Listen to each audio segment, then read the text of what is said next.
Today we're going to take this awesome little 1/10 scale basher and try and put 8S into it using 2 batteries taped together, some prototype M2C parts, this motor which is not technically 8S capable, and an airplane ESC. Stick around, it should be fun. Before we get started, let's get a quick baseline on the performance of this.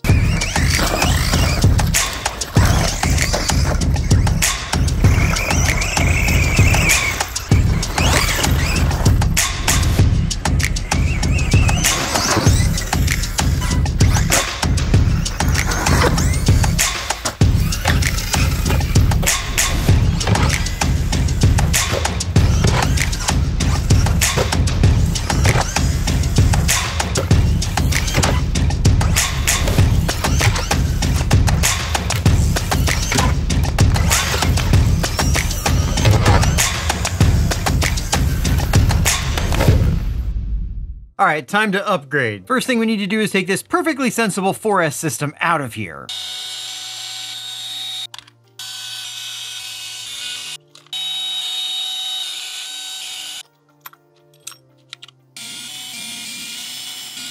The M2C mount improves on the stock mount in several different ways. One of them, of course, being that it's all 70/75 aluminum, but the second and most important one is that it allows you to set your mesh exactly how you want it. The stock mount only gives you these holes, which means you have to live with the mesh they give you, which might not work depending on the gears that you use. The M2C mount allows for full adjustment, and it includes this precision adjuster. I'm gonna show you how this works in just a second.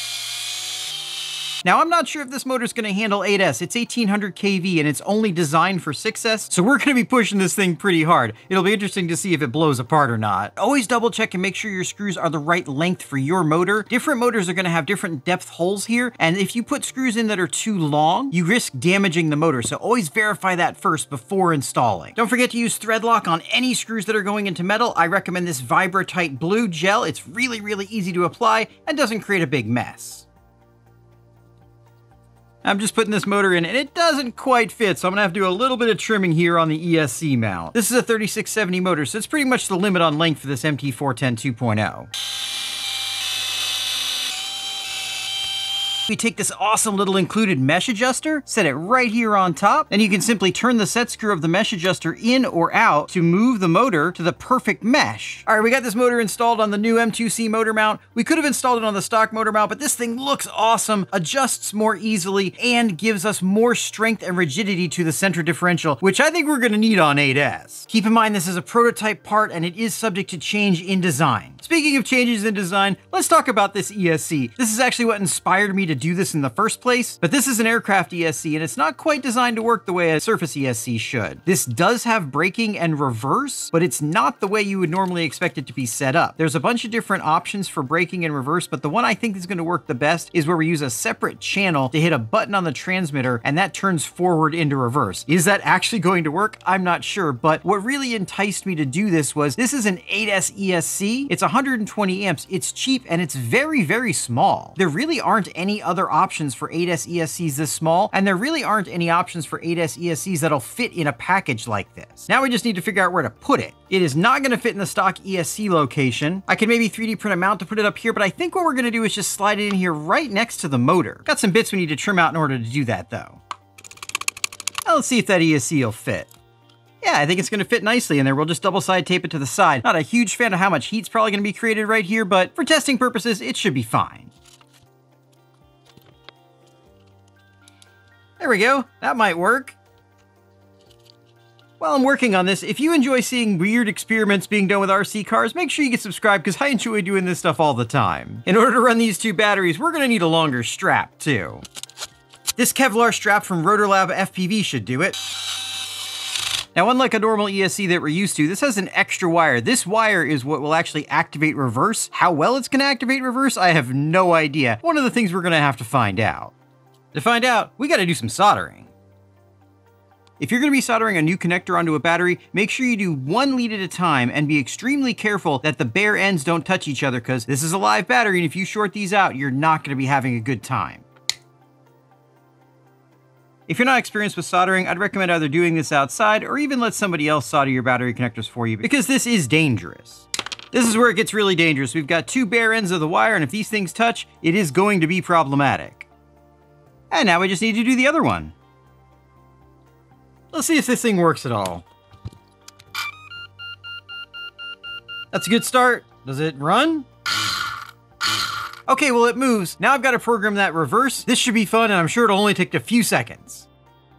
I've got reverse working, but it's what I would call challenging. We've got forward as normal, but to hit reverse, we have to hold down this button, and then we get reverse, but braking is forward, and then you hold the button down. This is probably not gonna go well. Let's go find out. All right, let's see how fast we can go with this thing and if it's even controllable.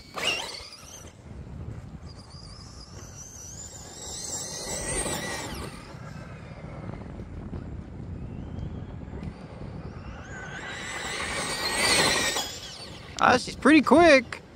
Hard to stop though.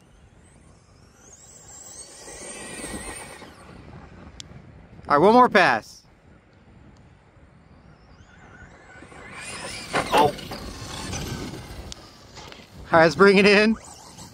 Okay, 48 miles an hour. That's definitely faster than it was going before. I'm only at about a quarter throttle here though, and we could definitely get a lot more out of it if it wasn't a short wheelbase monster truck. Let's go see if we can bash it.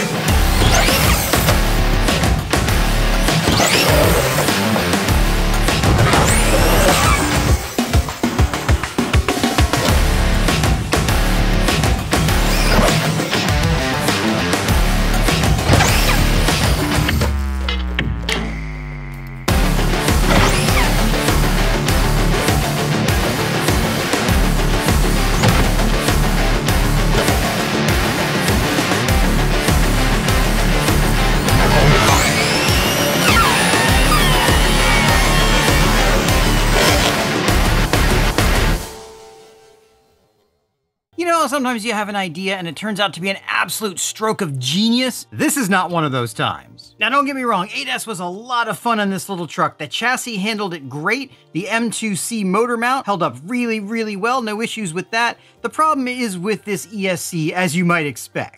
This is an airplane ESC and it's just not designed for running on the surface. It took me hours to even get the remote to work properly with it, and then when I did, it still didn't really work very well. Sometimes it starts up in reverse, sometimes it starts up in forward. Braking is essentially random. It has drag brakes sometimes. It's just not really set up for this. That being said, I really enjoyed doing this anyway. I'm very impressed with this little MT410 2.0. It handled all the abuse I put it through with no complaints whatsoever, and I really enjoyed hanging out with you guys. If you enjoyed it, why don't you get subscribed and hang out with me on one of these videos.